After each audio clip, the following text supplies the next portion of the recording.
Buenas noches. Mi nombre es Sonia Vela Álvarez y soy presidenta de la Asociación Peruana de Alzheimer. En esta oportunidad estamos dando inicio a la primera conferencia del año 2025 y tenemos el privilegio de tener acá a la doctora Mariela Guerra. Bueno, la Asociación Peruana de Alzheimer es una entidad sin fines de lucro integrada por voluntarios. La misión y metas de la Asociación Peruana de Alzheimer es concientizar a la comunidad en general sobre diversos aspectos de la enfermedad de Alzheimer, su desarrollo y tratamiento. También es orientar, brindar información, realizar evaluaciones de la memoria, organizar talleres de memoria y establecer grupos de apoyo a familiares y cuidadores. En especial atención a todos los desarrollos disponibles con que se cuenta a la fecha en el mundo para diagnosticar y tratar las demencias. También nosotros hacemos soporte y promoción de la investigación científica sobre la enfermedad, su prevención, tratamiento, cuidado a las personas que la padecen y la formación de cuidadores. Teniendo en cuenta que una de las principales causas de estrés para los familiares de personas con Alzheimer es la falta de información, APEAD enfoca gran parte de sus actividades en difundir, dar asesoría a los familiares y cuidadores. Perdón. También hacemos conferencias relacionadas con las demencias brindadas por profesionales de prestigio en su especialidad y que generosamente comparten su conocimiento. Todas nuestras charlas o conferencias son una vez al mes. Para ellos va siempre nuestro agradecimiento, así como a los laboratorios Vago por facilitarnos su plataforma virtual. La Asociación Peruana de Alzheimer no tenemos un local propio en este momento, pero la Municipalidad de Miraflores nos ha brindado un espacio 2 días a la semana. Este se encuentra en la Casa Tobar, en la Casa del Adulto Mayor Tobar. Esto está en la calle Manuel Tobar 255. Ahí solamente estamos los días martes haciendo despistaje de problemas de memoria y talleres de estimulación cognitiva. Los días miércoles damos información, asesoría y también hacemos grupos de apoyo. Así que estén atentos a nuestra página de Facebook y ahí se van a enterar ustedes de muchas otras noticias que nosotros publicamos. En esta oportunidad, como les vuelvo a repetir, tenemos el privilegio de tener como expositora a la doctora Mariela Guerra Arteaga, con el tema ¿podemos evitar o prevenir la demencia y el Alzheimer? Nuevos paradigmas. La doctora Mariela Guerra es médico psiquiatra, experta en salud mental, en adultos mayores, Alzheimer y otras demencias, olvidos y depresión. Tiene doctorado en psiquiatría en la UPC y es PhD en salud mental en el King's College London, destacando la experiencia en temas como depresión, enfermedad de Alzheimer y otras demencias. La doctora Guerra es socia fundadora y director médico de la Asociación Peruana de Alzheimer desde diciembre de 1999, fecha en que se inició, y la doctora Mariela Guerra es quien creó la Asociación Peruana de Alzheimer, junto con un grupo de voluntarios. Tenemos el privilegio de estar acá con ella para que nos dé esta muy importante e interesante conferencia. Entonces, bueno, perdón, les falta que les indique que terminada la conferencia de la doctora Guerra o en el transcurso, ustedes ahí tienen en su computador o en su celular un chat, ¿no? Un icono de chat donde ustedes pueden hacer las preguntas que deseen y al final al final de la presentación de la doctora van a ser respondidas. Entonces, los dejo con la doctora Mariela Guerra.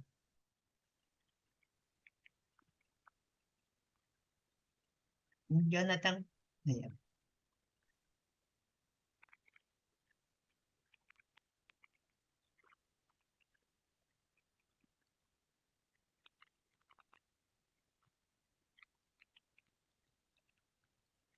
Buenas noches. Para mí es un gusto el poder intercambiar con ustedes experiencias relacionadas al tema que nos convoca hoy día sobre podemos prevenir la demencia y entre ellas la más frecuente, la enfermedad de Alzheimer.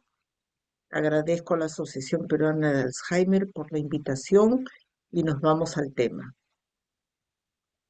Usualmente a la consulta, porque yo soy investigadora, pero esencialmente soy clínica.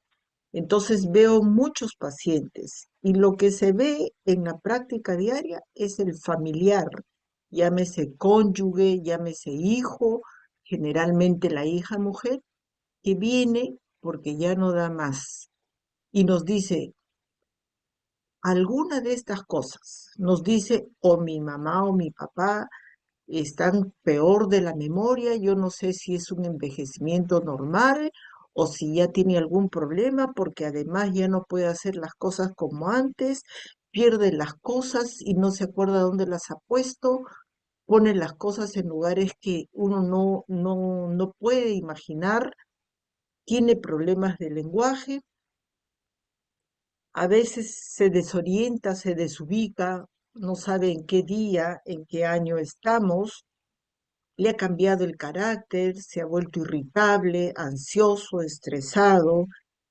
y a diferencia de antes ya no puede resolver los problemas. Esto es lo que el hijo, el familiar viene trayendo a la consulta cuando ya prácticamente la enfermedad está instalada. Y claro, lo que nosotros hacemos es hacer una evaluación, que es un despistaje que se hace también en la Asociación de Alzheimer.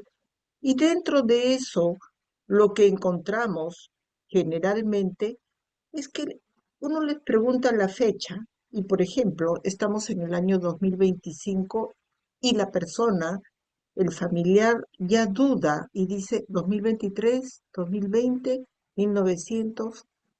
Entonces le decimos, por favor, dibuje un reloj y estamos hablando de personas que tienen instrucción superior, que son profesionales, y este es el reloj que nos dibujan. Seguimos evaluando y encontramos que ya no pueden tener la facilidad de la visoconstrucción. Le pedimos que nos copie este cubo y no puede. Y otras veces nos vienen cuando ya la persona portadora de la enfermedad está en un estadio muy avanzado. Entonces, el familiar nos dice, bueno, doctora, ¿y ahora qué podemos hacer?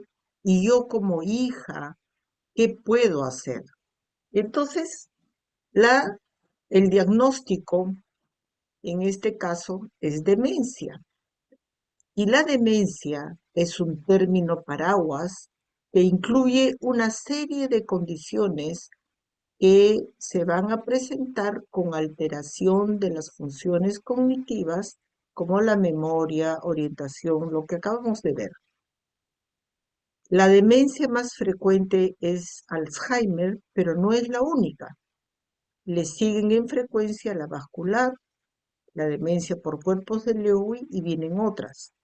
Pero siendo Alzheimer la demencia más frecuente, vamos a hablar un poquito de la enfermedad de Alzheimer para entender cómo podemos hacer la prevención y por qué es tan importante.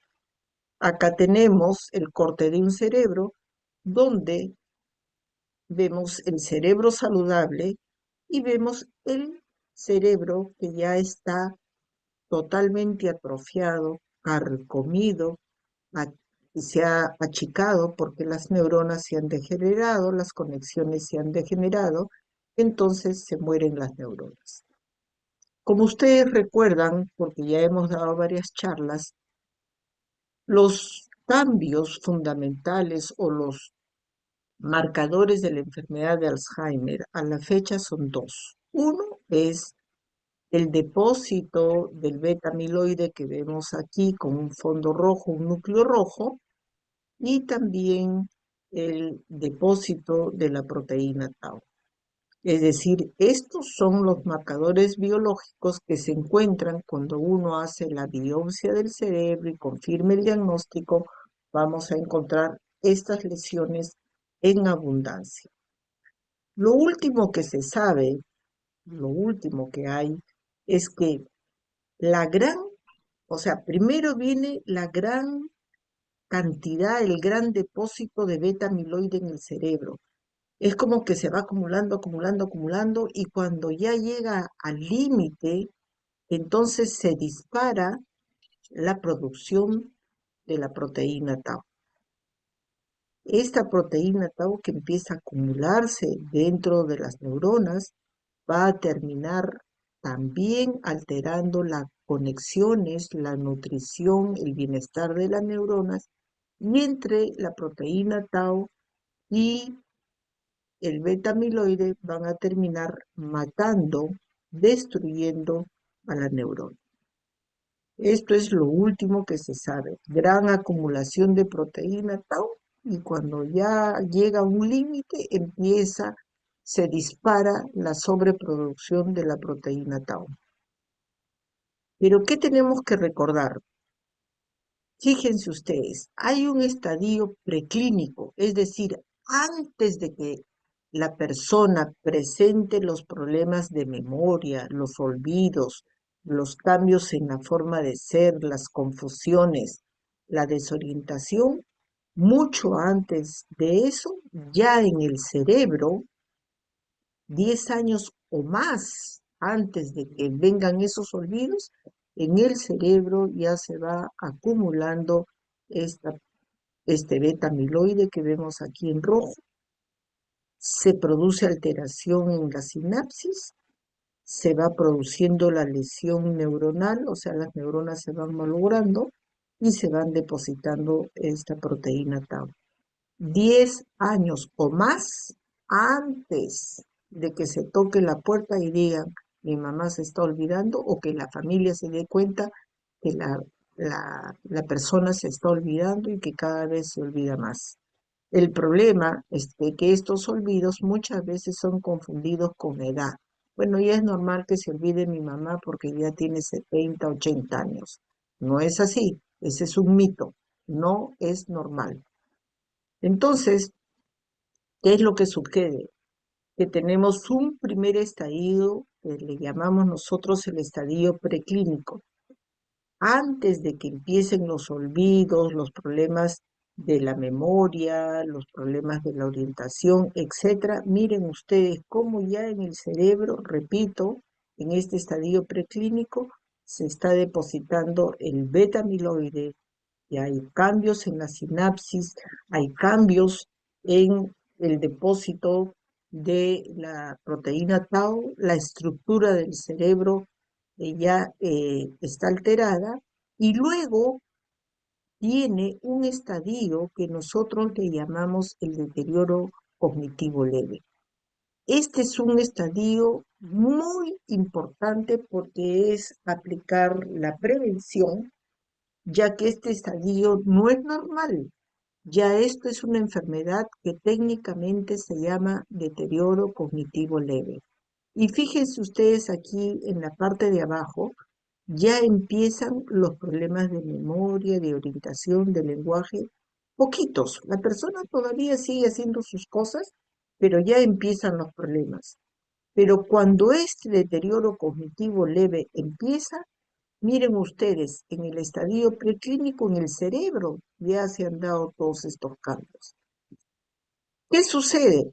Que en este estadio de deterioro cognitivo leve, usualmente no llevan a la persona a la consulta.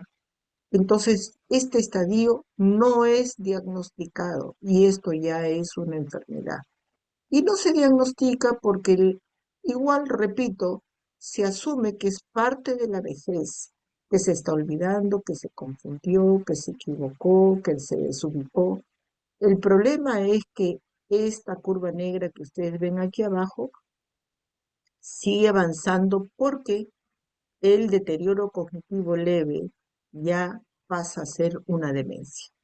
Y cuando ya se termina de instalar el cuadro, que vemos en la línea negra, ya están todos los síntomas de la demencia. Previamente ya se han instalado todas las alteraciones en el cerebro.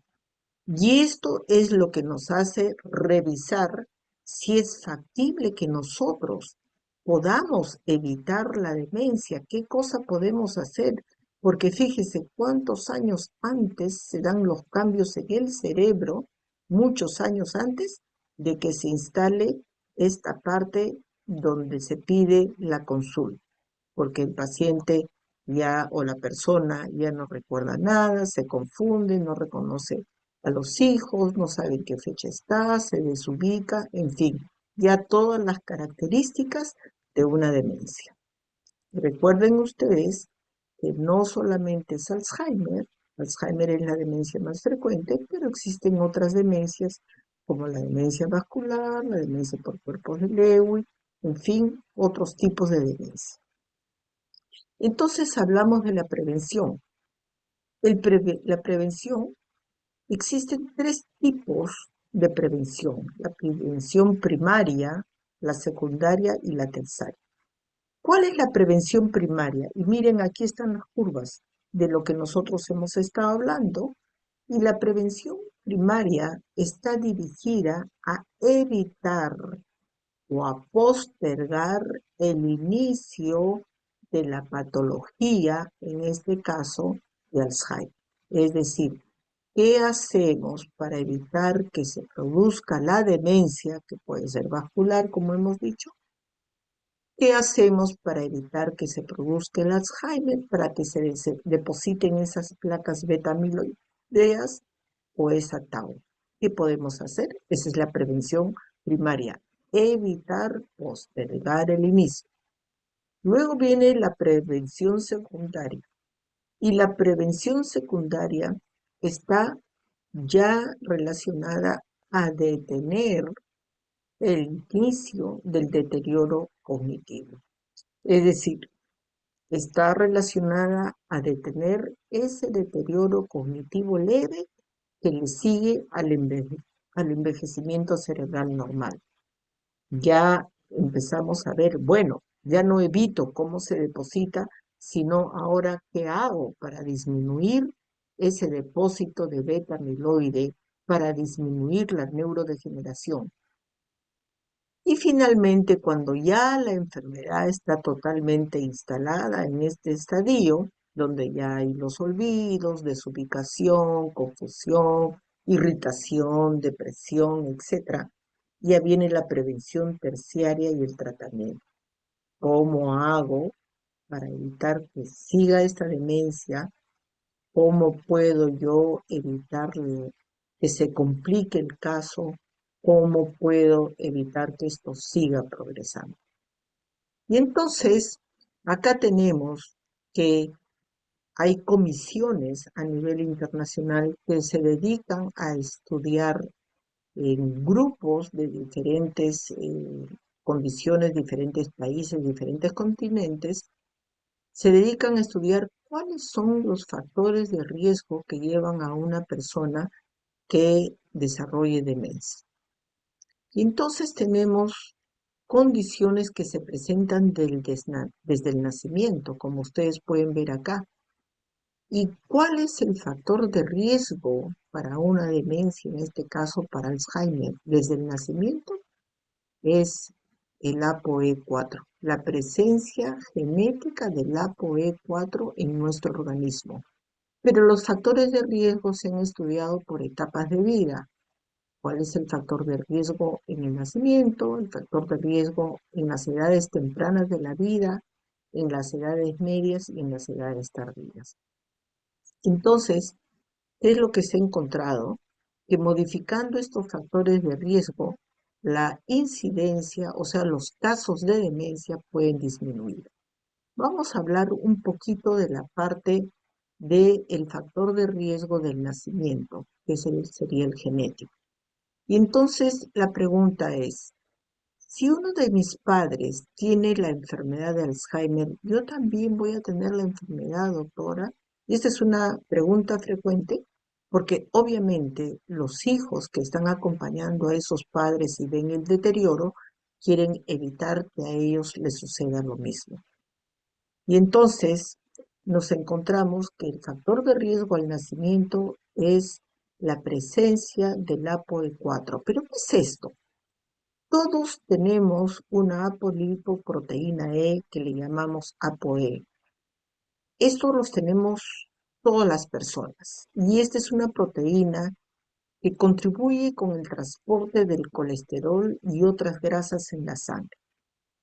Sin embargo, esta proteína se relaciona con la enfermedad de Alzheimer cuando uno de los subtipos de esta proteína, porque son E2, E3, E4, cuando uno de estos subtipos, como el alelo E4, está presente o predomina. Entonces, si yo saco una muestra genética de sangre y busco si la persona tiene en esta apolipoproteína la presencia del E4, yo puedo decir que esta persona tiene un riesgo genético para la enfermedad de Alzheimer. Es decir, la presencia de este subtipo E4 duplica o triplica el riesgo a diferencia de las personas que no las tienen. Entonces, lo común en que tenemos nosotros subtipos es el E2, el E3, el 4, pero cuando predomina el E4 o está presente, el riesgo es mayor. Cuando está presente el E2, entonces más bien hay una protección contra la enfermedad y lo neutral es el E3. Y aquí surgen las combinaciones, ¿no es cierto? E2, E2 con E2, E2 con E3, E2 con E4. Basta que en esas combinaciones salga un E4 para aumentar el riesgo. Entonces, este ApoE4, que es una determinación con la que ya venimos genéticamente, se asocia con una aparición más temprana de la enfermedad en algunas poblaciones y cerca del 15 al 25% de las personas tienen este subtipo, ApoE. Actualmente, los estudios están dirigiéndose, imagínense hasta dónde está el avance, para modificar genéticamente este ApoE. Entonces, también existen tres variantes genéticas que causan la enfermedad de Alzheimer. Una de ellas es la proteína precursora de amiloides, que se ubica en el cromosoma 21. Y acuérdense ustedes, el cromosoma 21 está relacionado con la enfermedad de Down, el síndrome de Down. Luego está la presinilina 1 en el cromosoma 14 y la presinilina 2 en el cromosoma 1. Lo interesante de esto es que ya se hace en el Perú este tipo de estudio en un laboratorio y entonces un niño o una persona cuyo padre biológico lleva una de estas variantes, de estos tres genes, tiene el 50% de probabilidades de heredar esa versión alterada del gen y por lo tanto de desarrollar la enfermedad de Alzheimer de repente antes de los 65 años. Esa es la importancia genética. Entonces, de ahí viene que cuando hacemos la historia clínica, y a veces uno se extiende mucho en la parte de averiguar, ¿y de qué murió tu papá? ¿De qué murió tu mamá? ¿Y tu abuelito, tu abuelita? ¿Y tienes algún familiar con demencia senil, como se le llamaba antes, o con algún tipo de deterioro, como también se le llamaba antes? ¿Por qué? Porque lo que estamos buscando es esto, ¿correcto? La parte genética. Actualmente podríamos prevenir la parte genética, es un poco difícil, La prevención estaría en la consejería, ¿no? Si en esta familia hay familia con Alzheimer o con Down y la chica de esa familia se va a casar con un joven que también tiene familia con Down y con Alzheimer, la probabilidad es que esos hijos genéticamente pudieran tener alguna alteración que a futuro los lleve a desarrollar la enfermedad de Alzheimer. Entonces, todavía a nivel genético no hay mucha manipulación, aunque como les conté, se está trabajando bastante en este aspecto para modificar la parte genética. ¿Qué sucede con el síndrome de Down? Está relacionado. En el síndrome de Down, como ustedes saben, hay una copia extra del cromosoma 21 y usualmente las personas que tienen síndrome de Down van a desarrollar el Alzheimer de inicio temprano. Los síntomas aparecen con frecuencia entre los 50 y 60 años. Entonces, cuando uno revisa la historia familiar y pregunta, ¿hay Down en tu familia?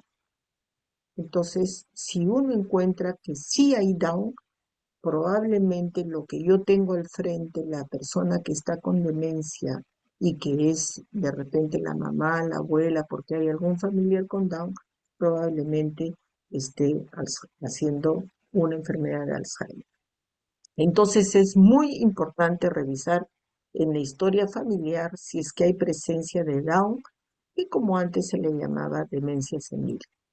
Esto es tan importante que en la actualidad se están estudiando, se están evaluando los genomas de un grupo de 40 cohortes de diferentes procedencias, es decir, el material genético, para realmente ver qué hay y cómo se puede alterar este riesgo.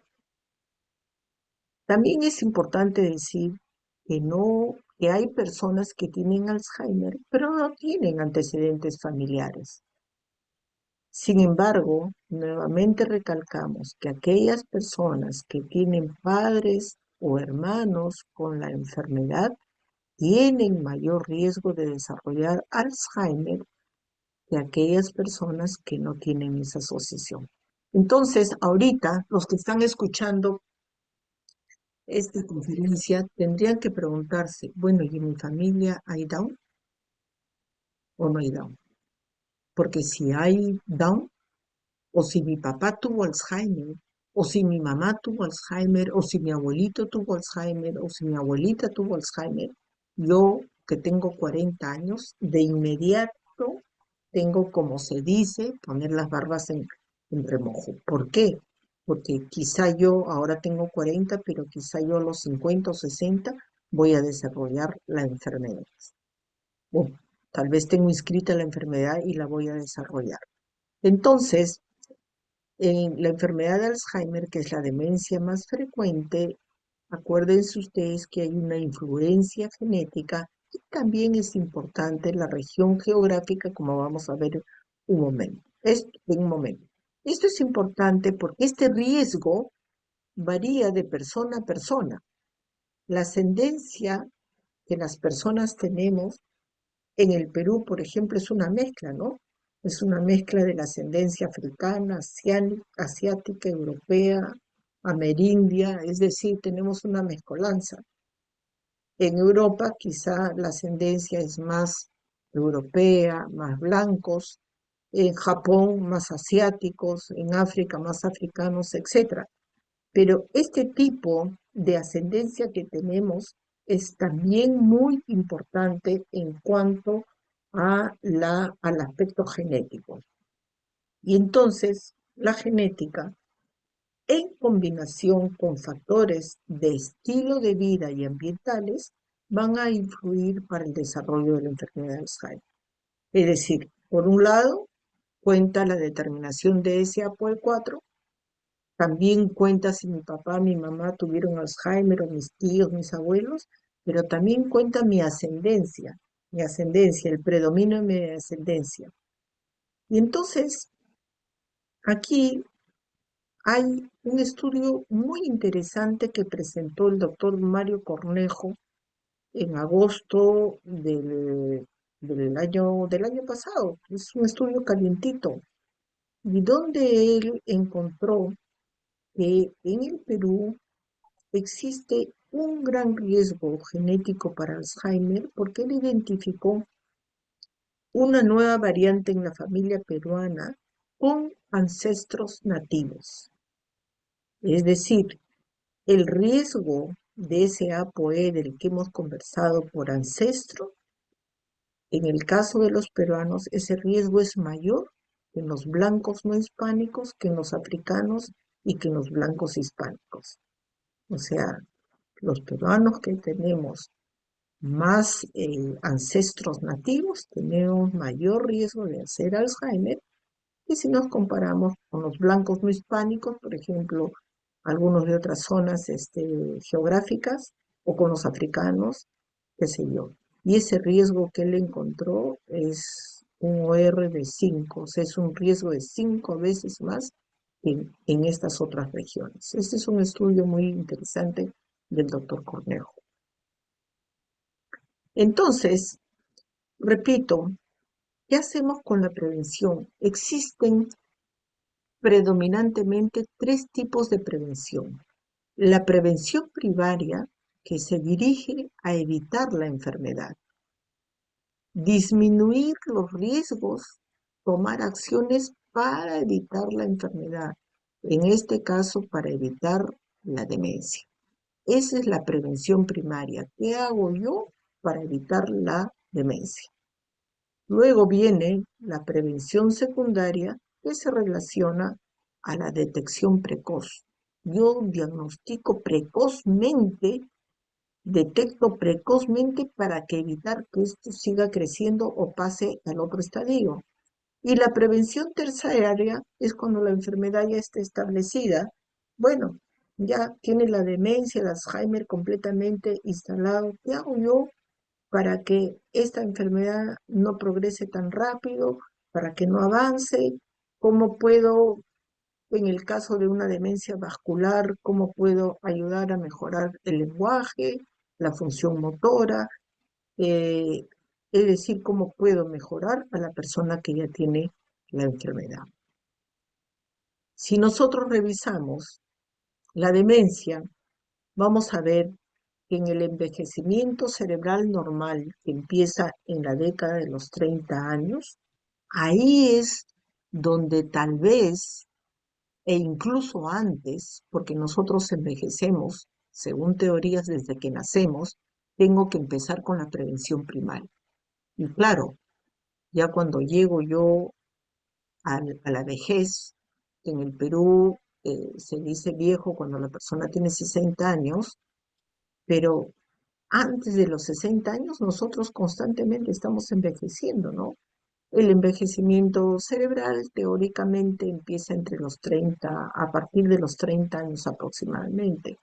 Entonces yo tengo que a partir de esa edad resaltar, reforzar mi prevención primaria. ¿Cómo hago yo en esta etapa de la vida para evitar que me dé una demencia?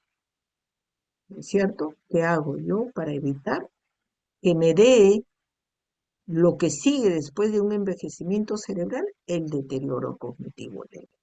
¿Qué hago yo para evitar? Ahora lo vamos a revisar. Si la persona ya no está en un envejecimiento cerebral normal, sino que ya desarrolló el deterioro cognitivo leve, que ya es una enfermedad, entonces acá lo más urgente es que se diagnostique esta condición. Lamentablemente, muy pocas personas llegan. Regresamos al envejecimiento cerebral normal, señores. A partir de los 40 años, si hay olvidos, confusiones, los olvidos van aumentando, las confusiones van aumentando. Si es que ya no puedo resolver las diferentes situaciones como antes, una evaluación. ¿Por qué? Porque pudiera ser que yo estoy empezando un deterioro cognitivo leve. Y si se está empezando este deterioro cognitivo leve, entonces yo tengo que hacer mi prevención secundaria. ¿Para qué? Para evitar pasar a la demencia. Cuando la enfermedad ya está dada, ya la persona tiene demencia, se confunde, se olvida, se desubica, se desorienta, no encuentra las palabras para denominar, en los casos avanzados ya no reconoce a las personas, etcétera. Ya entonces aquí viene la prevención terciaria. Y la prevención terciaria es como evitar que ese deterioro sea tan intenso, que sea tan fastidioso, y entonces tenemos que hacer ambientación, estilo de vida, en fin, una serie de cosas para evitar que esa demencia corra tan rápido. Y a propósito de esto, es que se hizo un estudio muy grande en Latinoamérica, donde entró México, Honduras, Brasil, Bolivia, Perú, Chile, Argentina, con la finalidad de ver cuáles eran los factores de riesgo para demencia. Recuerdo que demencia no solamente es Alzheimer, hay varios tipos de demencia. La más frecuente es Alzheimer, pero está la demencia vascular, la demencia por cuerpos de Lewy, la demencia frontotemporal, la demencia infecciosa, tumoral, nutricional, es decir, es un abanico de posibilidades, como lo hemos expuesto en otras conferencias. En este estudio, definitivamente se incluyó al Perú y se encontró que en Latinoamérica, la prevalencia de demencia es del 8.5%. Estamos hablando de un estudio del año 2024. Es decir, la prevalencia en Latinoamérica es la más alta en el mundo en este momento. Y también las proyecciones demográficas y epidemiológicas nos dicen que donde más demencia va a haber es en Latinoamérica y en Asia. Y señores, ¿el Perú dónde queda? En Latinoamérica. Nos estamos preparando para esa ola que ya está encima de nosotros de demencia. Entonces, les cuento que lo que se vio que en América Latina, si se logra controlar los factores de riesgo que se citan, entonces vamos a disminuir casi en el 50% los casos de demencia. ¿Se pueden imaginar eso? Es decir, si nosotros controlamos la educación, la pérdida auditiva, los golpes en la cabeza, la hipertensión, el problema del alcohol, la obesidad, el fumar, la depresión, el aislamiento social, la inactividad física, la polución ambiental, la diabetes. Si nosotros controlamos todo esto, ¿es factible controlarlo o no? Sí, sí es factible, ¿no? Entonces nosotros podemos bajar los números de casos de demencia. Y esto ya entraría en el ámbito de una política de salud pública, porque ahorita no se siente. Y no se siente porque la familia resuelve el problema de la persona con demencia, no el gobierno, la familia. La familia coge su pensión, coge su plata, todos hacen contribuyen todos los hijos a ver cómo le hago el examen, cómo le compro los medicamentos, pero como política de salud pública, esto todavía no está presente en el Perú. En el Perú, qué es lo que se encontró? Que igual casi el 50% de los casos pueden disminuir si es que nosotros controlamos los factores de riesgo para el Perú. Interesante, en el Perú, educación, definitivamente, todos los mismos factores de riesgo. Uno interesante es la obesidad, hipertensión, fumar, depresión, inactividad física y diabetes. Entonces, revisando todo esto y haciendo una actualización en agosto del año pasado, en un gran evento que trata el tema de Alzheimer y otras demencias, se revisaron todos los factores de riesgo que contribuyen a nivel mundial a la existencia de la demencia y qué se puede hacer para disminuir los casos de demencia. Y fíjense ustedes, entra la educación. La pregunta es, ¿cómo está el nivel educativo en Perú? No solamente eso, cuando nosotros seguimos envejeciendo a lo largo de la vida, ¿no es cierto? En la edad media, en la edad tardía, ¿qué estamos haciendo para activar nuestra mente? ¿Tenemos nosotros activación intelectual? ¿Tenemos estimulación cognitiva? Luego viene la pérdida de la audición. La pérdida de la audición evita que la información ingrese y estimule adecuadamente todo el sensorio para poder nosotros estar actualizados y recolectar la información verbal. Esta pérdida de audición es un factor de riesgo para demencia. El colesterol elevado, pero no el total, sino la fracción LDL. Entonces, lo urgente sería que todos naturalmente nos hagamos una evaluación de colesterol, pero no como se hace de rutina, ¿no? Que uno pasa los exámenes de control o del seguro y les dicen tu colesterol está bien, pero no se sabe cómo está la fracción mala que es el LDL. Uno tiene que exigir cuánto tengo de LDL en ese total de colesterol. Porque si ese LDL está malo, y fíjense, ese es lo último, y acuérdense de la polipoproteína E que se basa en su relación con el colesterol, si esto está elevado, el riesgo de desarrollar demencia es grande. Entonces, no nos podemos contentar. No, si mi colesterol está bien, doctora. ¿Y cómo está el LDL? Su colesterol, la fracción mala, la fracción LDL, la fracción mala. ¿Cómo está? Ah, no sé, pero me han dicho que estoy bien. No, esto ya tenemos nosotros que cambiar y exigir que nos den el LDL. La depresión, señores, la depresión no es que se asocia porque me estoy deprimiendo, porque estoy cambiando, porque me olvido. No, la depresión es un factor de riesgo porque empieza a alterar una serie de neurotransmisores que van a terminar predisponiendo el cerebro y activando los mecanismos para desarrollar la demencia. No deprimirse. Lo que se ha encontrado es que es urgente diagnosticar la depresión, sobre todo en la edad media de la vida, y darle tratamiento. Si la depresión es diagnosticada y no se trata, el riesgo de desarrollar demencia futura es mayor.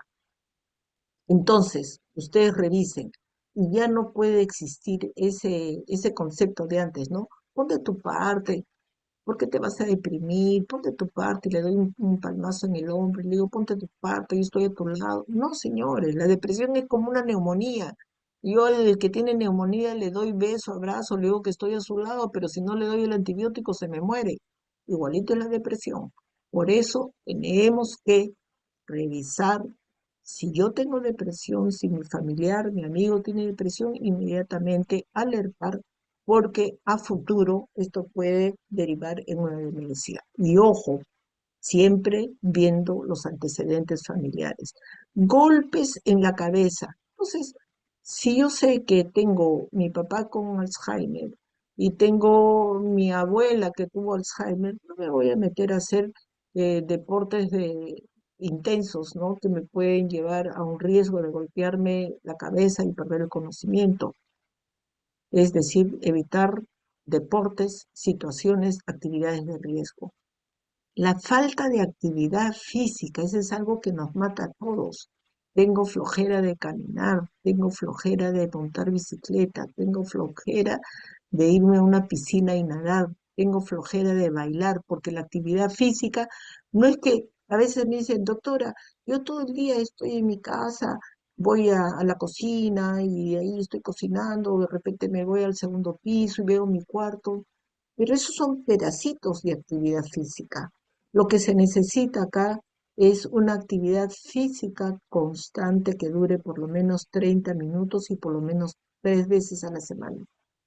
Es decir, 30 minutos caminando, 30 minutos bailando, 30 minutos corriendo, 30 minutos en la bicicleta, 30 minutos, eh, no sé, en alguna actividad física pero no es esa actividad física que yo me voy a la cocina y de ahí me voy al segundo piso y después vuelvo a bajar y después me siento un rato, ¿no?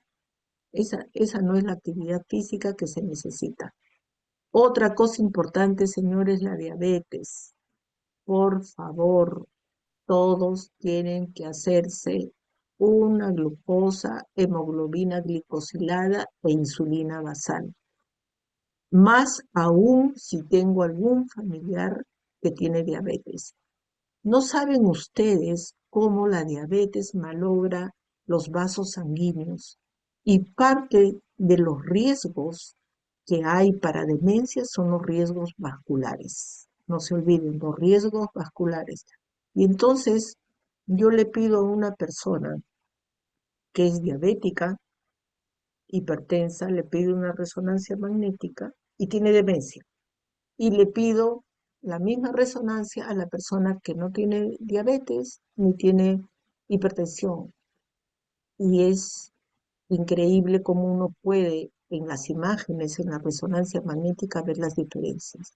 No solamente eso, cuando la persona con demencia viene a la consulta y corregimos la dieta, el estilo de vida, corregimos la diabetes, esa demencia se estaciona, quedó ahí, ya no avanza tan rápidamente. Eso es ya prevención terciaria. ¿Qué hacemos cuando ya está instalada la enfermedad para que ésta siga caminando, siga creciendo, siga avanzando? Fumar. Ya sabemos que el tabaquismo no solamente es riesgo para cáncer de pulmón, sino que va a producir una serie de alteraciones vasculares en el cerebro. Obesidad. Señores, los peruanos comemos riquísimo, pero a veces comemos de manera desordenada o con exageración. Aquí tenemos que revisar la obesidad. Y ustedes pueden hacerlo en la computadora. Pongan ustedes su talla, pongan su peso y pongan índice de masa corporal. Y ahí les va a salir si están dentro de lo normal o están sobrepesados o están obesos. Excesiva cantidad de alcohol. Miren, hay una diferencia entre tomarse una copa de vino que tiene una cantidad simpática de resveratrol y bueno, todos los días tomarse una botella de vino o los fines de semana, pues, tomar hasta morir, ¿no? También el aislamiento social. No podemos aislarnos socialmente. Tenemos que ver de incluirnos en grupos sociales. Está el centro del adulto mayor. Si no está el centro del adulto mayor, me iré a la iglesia, me iré a un club, conversaré con mis vecinos, conversaré en el mercado. No podemos quedarnos sentados en la casa y decir, no, ya no salgo. Eso es grave. La polución ambiental, en nuestro caso, es un poco difícil controlarla, pero sí tenemos que evitar exponernos, por ejemplo, a los pesticidas que hay cuando vivimos en zonas rurales y también la pérdida visual. Esto es muy importante. Necesito lentes, me los tengo que poner. No hay más, igual que los audífonos. No hay de que se me ve mayor, se me ve viejo. Tengo un montón de pacientes pretenciosos. No, no me pongo el audífono porque se me ve mayor. Bueno, elige entre que se te vea mayor o estés demente, ¿no? Porque son factores de riesgo. ¿Y qué es lo que se ha visto? Que controlando todos estos factores de riesgo, prácticamente el 50% de los casos va a disminuir. Y aquí lo tenemos en imágenes. Miren, dejar de fumar, mejorar la comida, evitar la comida chatarra, bajando los triglicéridos. Es muy importante la microbiota, perdón, en español, la microbiota del intestino. Aquí tenemos neuronas en el intestino que tienen comunicación con el cerebro. En la medida que nuestro sistema digestivo, nuestros intestinos estén bien, nuestro cerebro va a estar bien. Disminuir el LDL si no lo puedo con dieta porque soy productora natural de colesterol excesivo, entonces tendré que tomar mi medicación. Mejorar el colesterol bueno, mejorarlo con comida adecuada. Controlar, ¿soy hipertenso o no soy hipertenso? Si mi papá fue hipertenso y tengo mi abuela con hipertensión, de repente yo soy hipertenso. Tengo que controlarme y saber si soy hipertenso. Bueno, la parte genética, evitar la diabetes, que como hemos dicho, malogra los vasos sanguíneos, revisar cómo estamos haciendo nuestra dieta, cómo está nuestra actividad física, ¿no es cierto? Y nuestro índice de masa corporal, que como les digo, pongan en la computadora índice de masa corporal y les van a pedir peso y talla. Es más, tómense la cintura. De acuerdo a la Organización Mundial de la Salud, los hombres no deben de tener más de 94 y las mujeres más de 90. Entonces, ¿por qué es tan importante la parte educativa? Fíjense, cuando nosotros empezamos a aprender, a estudiar cosas nuevas, diferentes, a leer, a intercambiar experiencias, etcétera, se va produciendo lo que nosotros técnicamente llamamos la reserva cognitiva. Y esta reserva cognitiva es la capacidad del cerebro para adaptarse y enfrentar los daños que se pueden venir a futuro. Yo puedo enfrentar el que por ahí hago una isquemia cerebral, el que por ahí empiezo ciertos problemas con los depósitos del beta amiloide, pero esta reserva cognitiva es como una planta que desde chiquitos se siembra y se va desarrollando a lo largo de la vida y no deja de desarrollarse hasta que nos morimos. Por eso es tan importante que las personas hagan su estimulación cognitiva. Si están sanos, para mantener un envejecimiento cerebral normal. Si están en deterioro cognitivo, para evitar pasar a la demencia. Y cuando están en demencia, para evitar que ésta sea tan intensa. ¿No es cierto? Y también está la neuroplasticidad, que se relaciona con todo este factor de riesgo de bajo nivel educativo. En esta neuroplasticidad van a entrar las conexiones, las redes neuronales, y consiste en la reestructuración que hace el cerebro en la adaptación para poder resolver las situaciones y facilita nuevos aprendizajes y nuevas tareas. Entonces, estas dos condiciones son las que entran mucho en todo lo que es el bajo nivel cognitivo.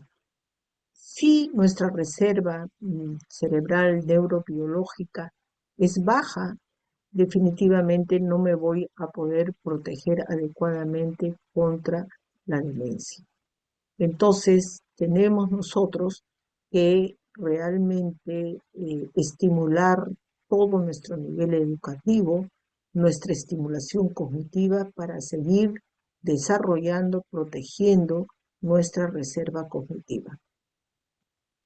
Entonces, esto ya lo hemos conversado, resaltamos nuevamente sobre el colesterol, la fracción mala, y que esta a veces las personas son bien delgaditas y se cuidan en extremo y tienen el colesterol alto.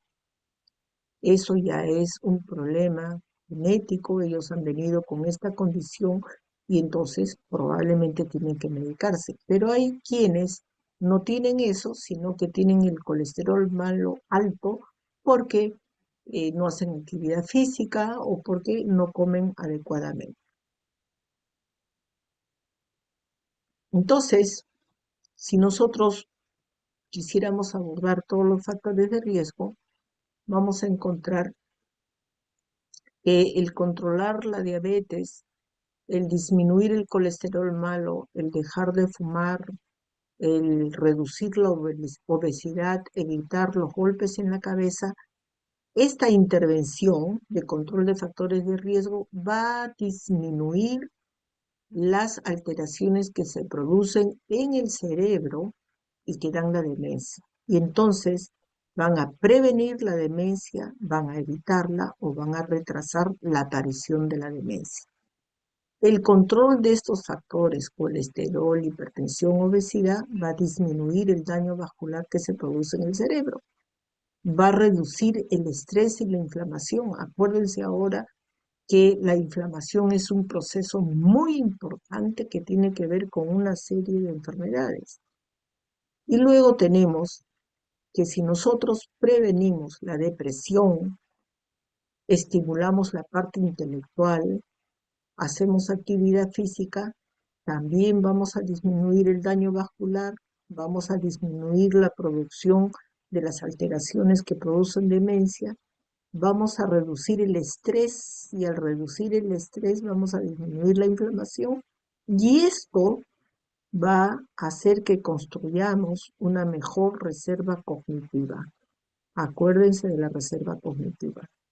Finalmente, el mejorar nuestra educación, el continuar con esta estimulación cognitiva, el prevenir la sordera o el tratar la sordera, ponerse los audífonos, el tratar la disminución visual, el socializar, va a intervenir en disminuir el daño vascular, en disminuir el estrés y la inflamación y en mejorar la reserva cognitiva. Y todo esto va a terminar previniendo o evitando si es que alguien tiene inscrita la enfermedad y retrasando la demencia. Entonces, uno puede decir, no, pero bueno, eso ya pues para los mayores, yo recién tengo 50 años, ¿no? Pero fíjense, acá les traigo el caso de un Alzheimer de inicio temprano, la vamos a llamar Nina, una mujer casada, miren, administradora de empresas, o sea, tiene una profesión universitaria. Y la enfermedad la empezaron a notar cuando ella tenía 54 años. La notaron cuando tenía 54 años. ¿Qué tenía como condiciones? Diabética, hipertensa, o sea, presión alta, colesterol elevado, hipotiroidismo y deficiencia de vitamina B. A los 59 años, miren en su evaluación, estamos en el 2017, esto es lo que puso, 2017, en septiembre, y cuando se le pidió que haga el dibujo de un reloj y ponga los números, esto es lo que puso, 2, 1, 3, 4, 5, 6, 7, 8, ¿no? El 12 lo puso por acá, y cuando le pedimos que señale las 11:10, esto fue lo que hizo.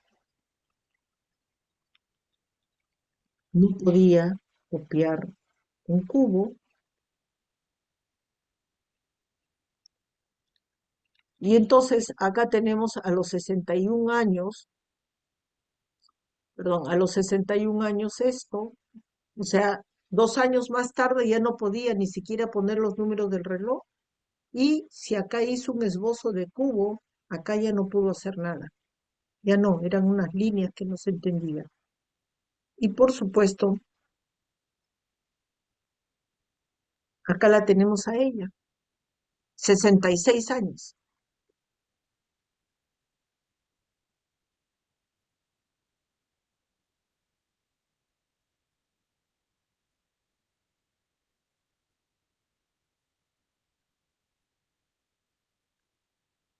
Entonces, ya haciendo toda la historia, así pormenorizadamente, la familia contaba que ya a los 52 años ella empezó a tener cambios en su forma de ser.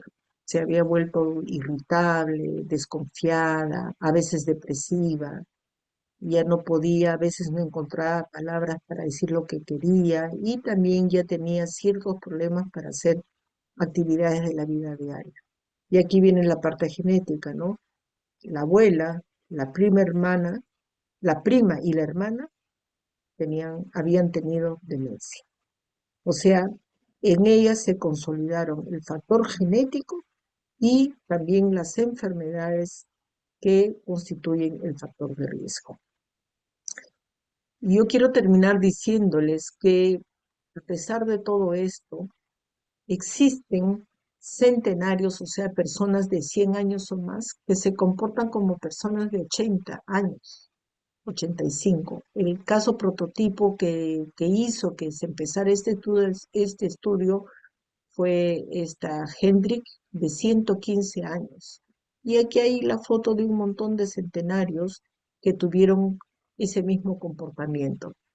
Entonces se evaluaron 480 centenarios que cognitivamente estaban bastante bien, lúcidos, no tenían problemas de memoria, lenguaje, orientación, nada. 115 años, 102, 103, 105 años. Y entonces se encontró que ellos resisten la acumulación de los daños cerebrales y que tenían una gran performance cognitiva. Es decir, resistían la acumulación del beta amiloide y su rendimiento cognitivo era muy bueno. Y se encontró que ellos son portadores de proteínas claves que los hacen décadas más jóvenes. Y existen 174 proteínas asociadas con el envejecimiento, de las cuales hay 108 específicas que abundan en el cerebro de las personas centenarias y que los hace 20 años o 30 años más jóvenes. Estas son algunas de ellas y que son protectores de las neuronas, las protegen de todo lo que es sustancias tóxicas. Anecdóticamente, cuando se les decía a ellos, a los centenarios, se les preguntaba, bueno, ¿y cómo es que puedes vivir tanto y estás tan bien? Y entonces ellos decían, pues, ¿no? Que uno tenía que encontrar motivos para vivir, que no tenía que aburrirse, que tenían que comer huevo, que no tenían que vivir en quejas, en conflictos, en peleas, que tenían que comer verdura, pescado, socializar, miren, socializar, disfrutar, no aburrirse, comer nueces, semillas, o sea, mucho al estilo de vida, a la comida, al socializar.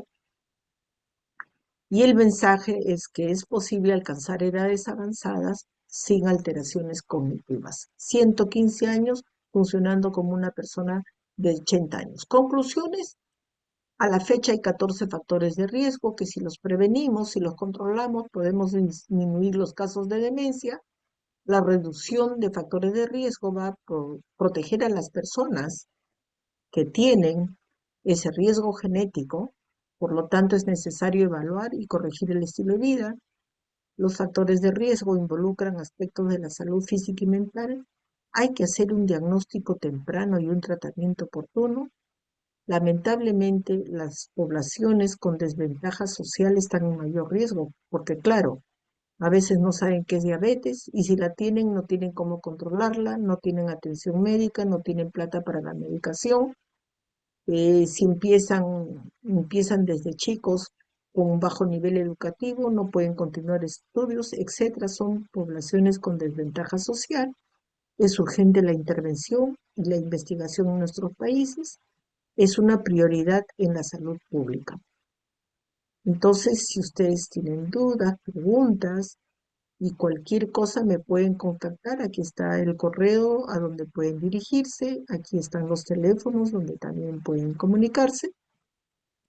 Y nuevamente agradeciendo a todos ustedes y pidiéndoles que nos ayuden a ayudar, porque nosotros damos mucho apoyo con despistajes, estimulación cognitiva.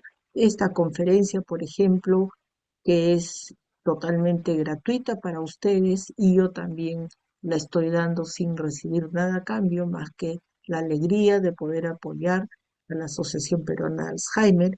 Y aquí tienen ustedes el teléfono a donde se pueden comunicar. Necesitamos ayuda, necesitamos voluntario y nuevamente muchas gracias. Gracias, doctora. Muchas gracias. Muchas gracias, doctora. Teniendo en cuenta sobre todo, aparte de la tonelada de información que estamos recibiendo en forma tan didáctica y clara, eh, por estar a medianoche en Inglaterra haciéndonos esta presentación. Entiendo que Londres está 6 horas adelante en hora con respecto a Lima. La señora Sonia había pedido preguntas a los participantes desde el comienzo para que las hagan a fin de que la doctora Guerra pueda atenderlos en este momento. Estoy viendo el chat y no veo una sola pregunta. Me preocupo si estoy en el sitio incorrecto.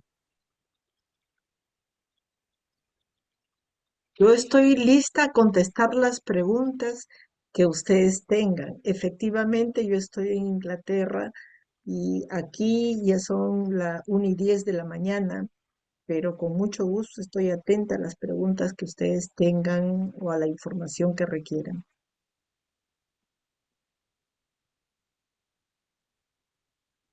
Mucha claridad, doctora, el efecto que uno trae desde que ha nacido y el efecto que tiene el poder durante la vida de uno almacenar una buena capacidad de reserva cognitiva.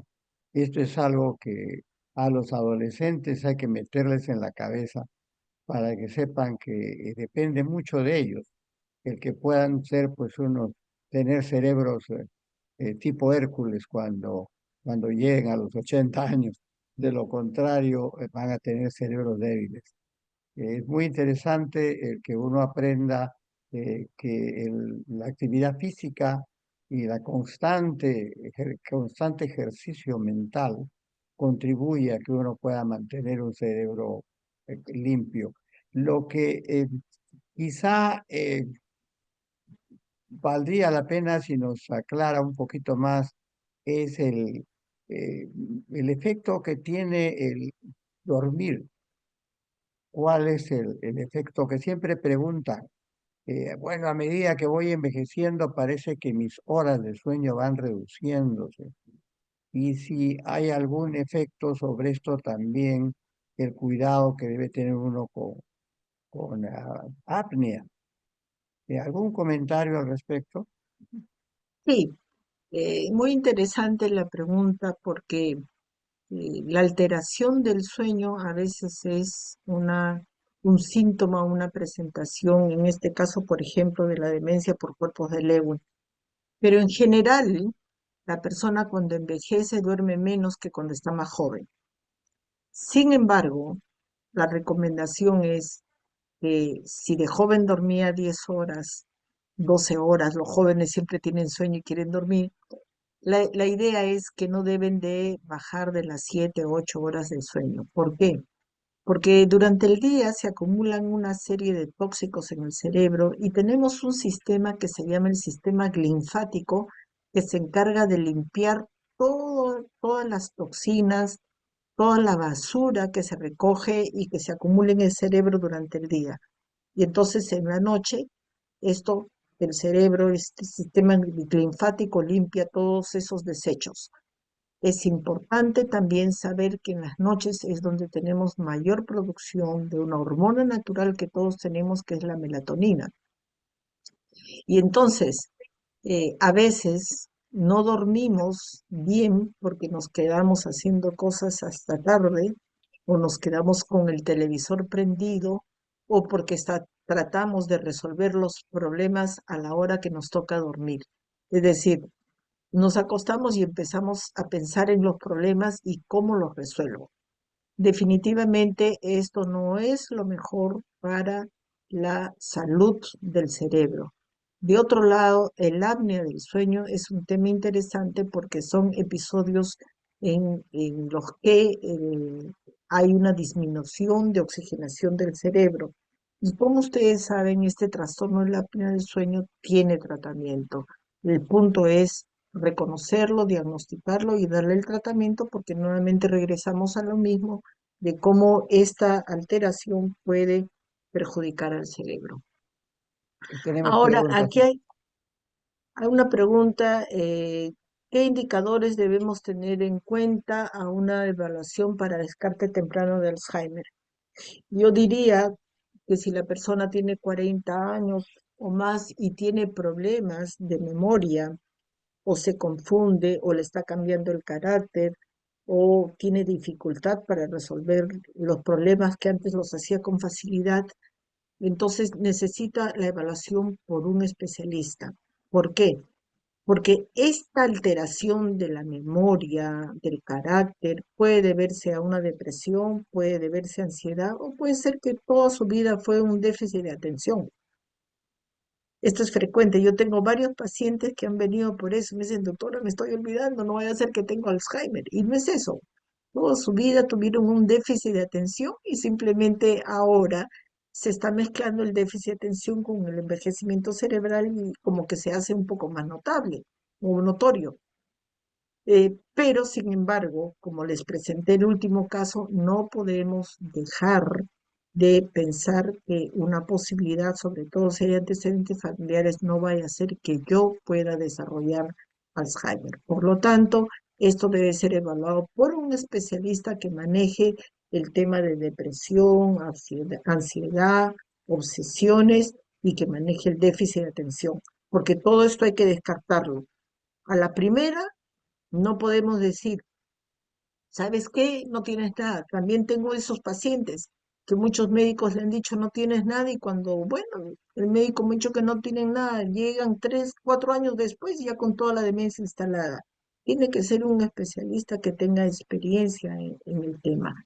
Pero en este caso, respondiendo a la pregunta, es necesario e importante eh, digamos, si hay estos problemas, acudir a un especialista para que se pueda discernir. Existen las pruebas del despistaje, como dijimos, que son muy importantes y que rápidamente, no cuestan mucho, no dura mucho la prueba y rápidamente centran a la persona. Y cuando ya hay un problema más grande están las evaluaciones neuropsicológicas. Aquí hay una pregunta. Tengo un familiar de 95 años, le gusta leer, pero duerme mucho a ratos. Bueno, si es una persona de 95 años, me parece magnífico que lea porque eso es estimulación cognitiva y amplitud de su reserva cognitiva. Pero si se duerme mucho, hay que revisar bioquímicamente si no está anémica. Puede estar anémica y esa anemia la lleva a que esté dormitando, puede tener deficiencia de vitamina B o puede tener un hipotiroidismo que los lleva también a estar dormitando. ¿Cuál es la edad máxima que se puede concebir a un niño para evitar los niños con síndrome de Down? El problema más es en la mujer que en el hombre. A mayor edad para concebir, mayor riesgo de que ese niño pueda salir con un Down. Pero lo importante de acá es ver en antecedentes familiares. Si en antecedentes familiares hay Alzheimer, demencia senil, como se le llamaba antes, considerar que hay la posibilidad de que pueda haber un Down en el niño que viene, ¿no? Eh, los pacientes con Alzheimer pueden tener delirios o alucinaciones, sí, en los estadios avanzados, no al principio, sino en los estadios avanzados. Cuando se presentan las alucinaciones desde el principio, tenemos que pensar en la demencia por cuerpos de Lewy. Hay otro. Quizá valga hacer recordar a los participantes que la Asociación Peruana de Alzheimer realiza evaluaciones cognitivas los días martes en la Casa Tobar, a partir de las 10 de la mañana, 10 a 12 o 10 a 1 de la tarde, y que es conveniente el hacérsela, aunque uno no tenga un síntoma notorio, porque puede servir de base para comparaciones en el futuro. Esta prueba se hace en base a un estándar canadiense desarrollado por la Universidad de McGill en Montreal y entonces es conocido en el mundo médico como la MOCA. Y en función de eso, como es una unidad de medida, como si dijéramos el metro o el kilómetro, puede servir para volver a chequear años después. Entonces, hay más preguntas ahí. Hay otras preguntas.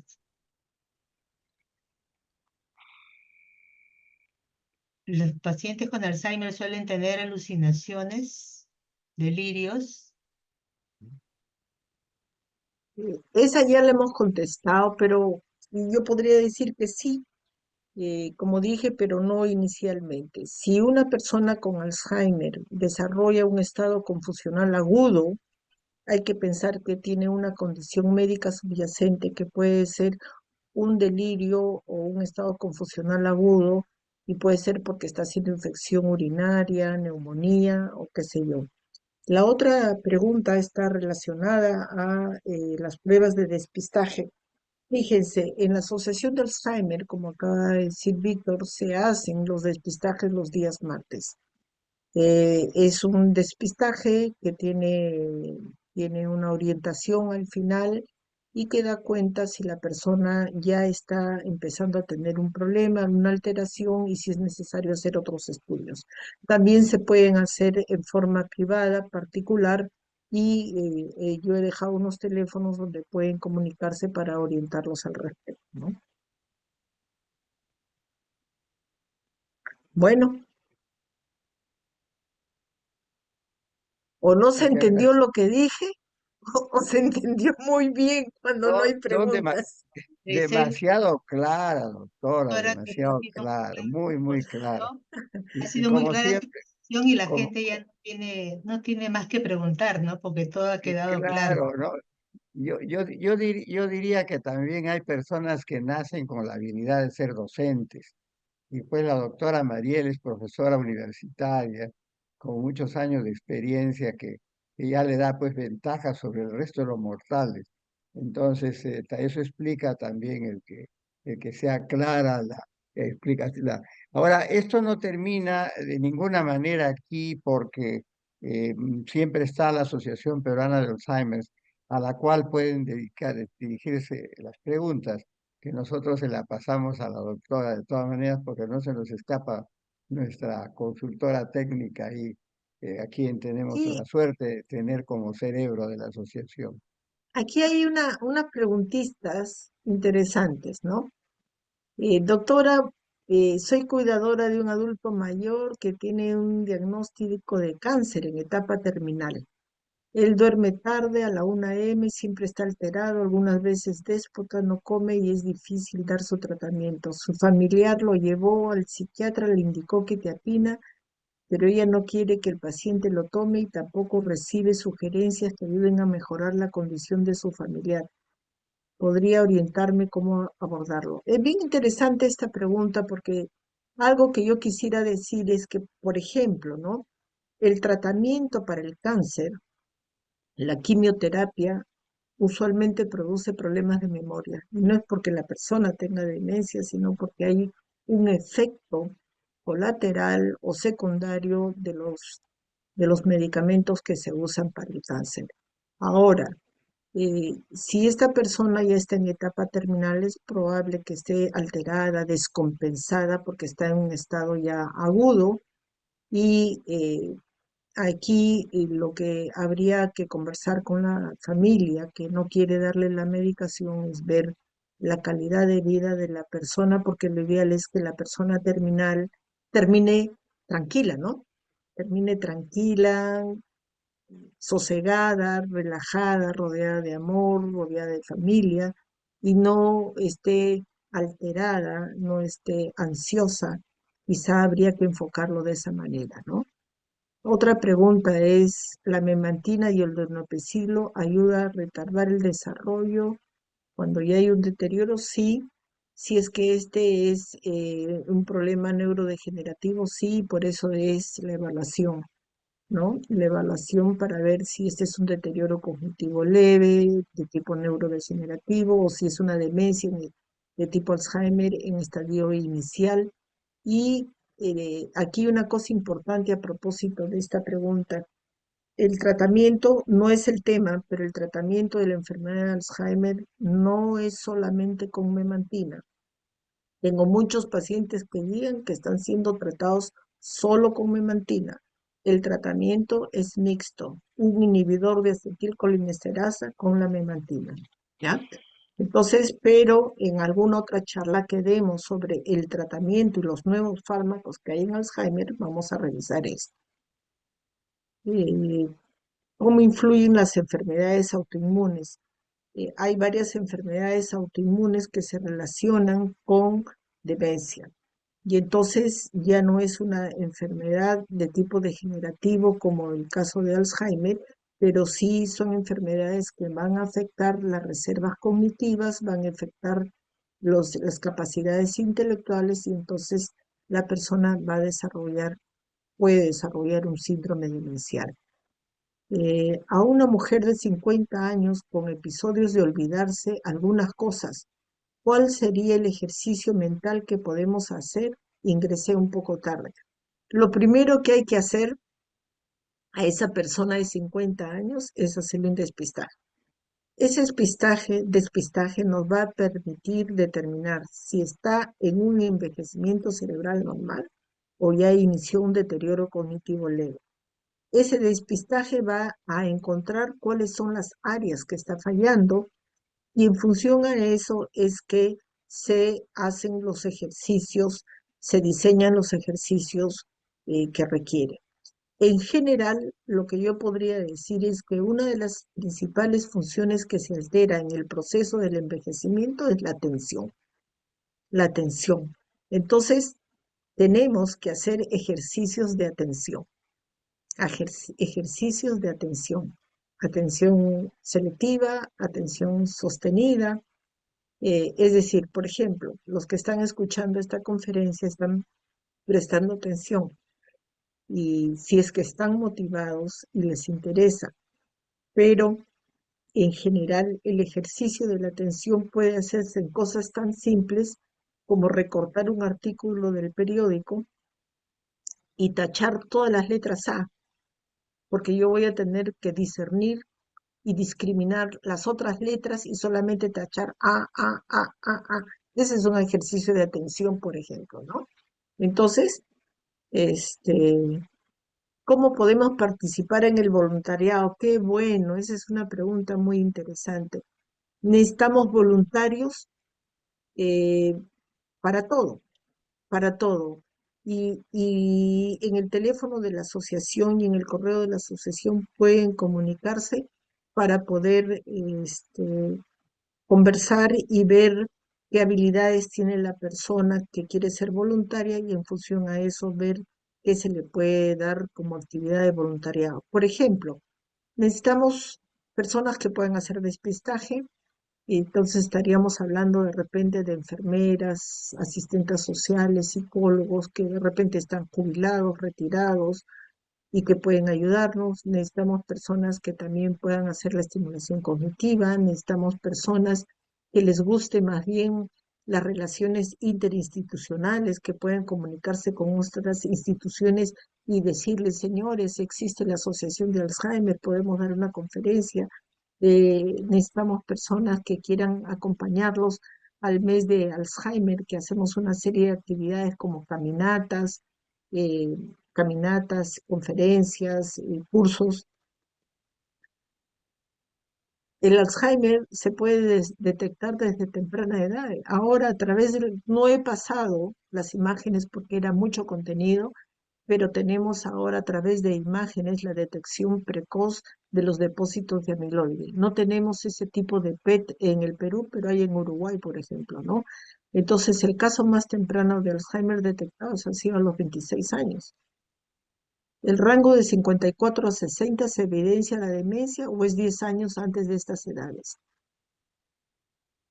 10 años antes de estas edades, si la persona a los 60 años tiene demencia, 10 años antes ya empezaron las alteraciones en el cerebro y eso se puede detectar.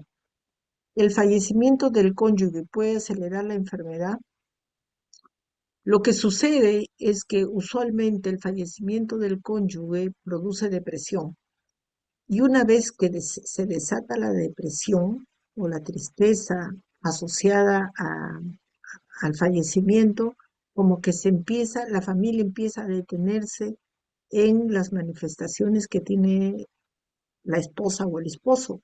Y ahí empiezan a darse cuenta que no solamente es tristeza, sino que se está olvidando, se está confundiendo y eso que pasó desapercibido antes o que se le atribuyó a que ya está mayor, empieza a tomar relevancia y se empieza a hacer eh, el- las averiguaciones.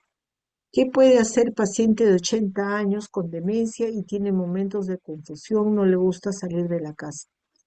A los 80 años, si tiene confusiones, inmediatamente, nuevamente repito, no sé si tiene algún diagnóstico, pero sería interesante que le hagan un despistaje. Y usualmente lo que yo hago con mis pacientes es, además de la evaluación del despistaje que les hago, les mando una serie de evaluaciones médicas, porque a veces en una persona que tiene en el cerebro un equilibrio, cualquier enfermedad médica rompe el equilibrio y hace que haga un estado confusional aguda.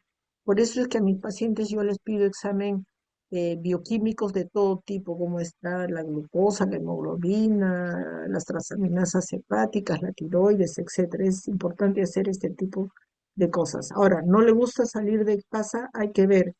No le gusta porque tiene algún dolor en las piernas, en los pies, no le gusta porque siempre fue de casa y no encuentra razón para salir. Es decir, es que hay que averiguar si hay algún factor asociado a esto.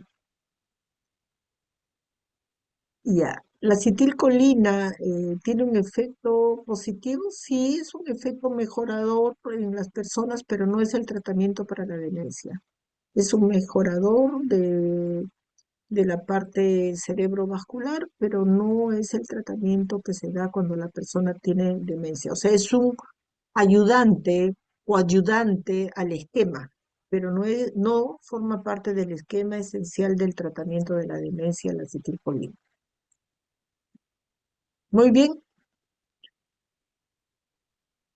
Magistral, doctora, magistral. creo Creo que que ahora sí ya terminamos. Sí. Ujú. muchísimas gracias, Muchas doctora. gracias, doctora. Muy Cada, bien, hasta cada la próxima, hasta luego y estaremos viendo algunas otras conferencias. Gracias a PEA, chao. Doctora. hasta luego, doctora. Mil gracias.